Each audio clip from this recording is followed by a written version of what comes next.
Hey everybody, today I'm going to be discussing nonverbal messages and how they relate to personal space.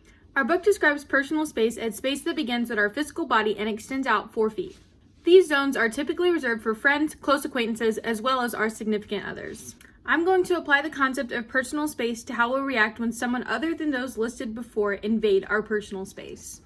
The first thing I'm going to do is recall a personal experience that I had that has to do with nonverbal cues as well as personal space and how they interact together. The most recent experience I had occurred a few months ago when the coronavirus was just starting here in Texas. My mom and I were at H-E-B and she asked me if I could go back to the produce section in order to pick out a few more apples. So I went over there, found the apples that we usually buy, and as I was sifting through all the different apples trying to find the best ones, this older lady came up next to me and also wanted those same apples. Obviously that's no big deal. The coronavirus was just starting, so I wasn't too worried.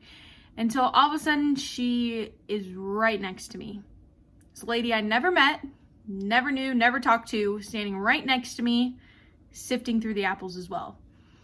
Obviously, that's not a big deal, but considering the circumstances and that the mask as well as the 6 feet distance had already been set in place, it was highly uncomfortable.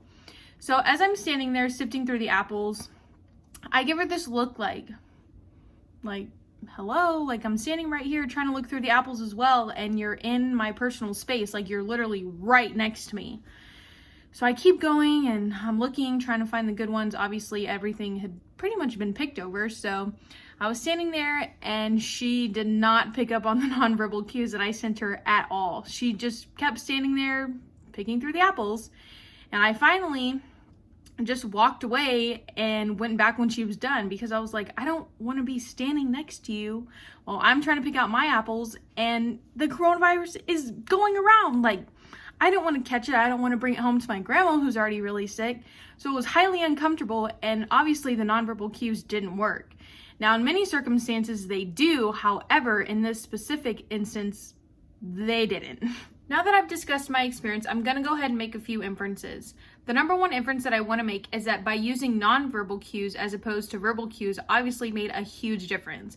If I had spoken to the lady and asked her to move over or asked her if she could wait till I was done, instead of making a face like, what are you doing? Probably would have been more successful. Obviously, verbal cues are much more picked up on compared to nonverbal cues, as one is communicating verbally and one is not. So in that case, I believe that using verbal cues would have been much more successful. Obviously, my emotions were high because I was very uncomfortable in the situation. Like I said, the coronavirus had just started and she was very close to me, all up in my personal space, and I really did not appreciate that.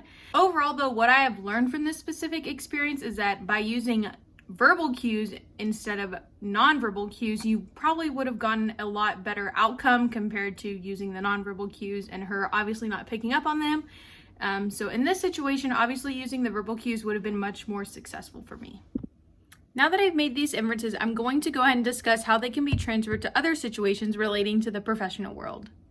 Based on these inferences, I would use all of them to my advantage. Obviously, working in the real world, you have to have good communication skills in order to sell stuff, get your point across. I mean, anything. Communication is required for literally every job out there. So instead of using a lot of nonverbal cues, such as shifts in body language as well as verbal expressions, I would try to enhance the verbal cues instead. If you're in an uncomfortable situation, you're gonna make different faces that kind of relay to the other person that you are uncomfortable. You're also going to move away from them, kind of act a little bit different if you are in an uncomfortable situation.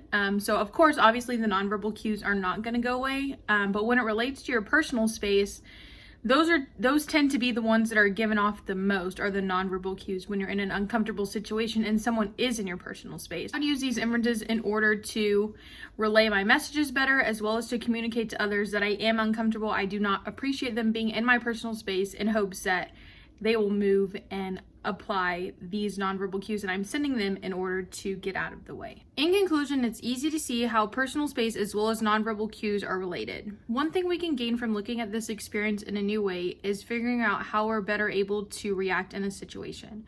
So obviously, if you put your nonverbal cues more frequently as well as using your verbal cues together, you're more apt to get a different outcome.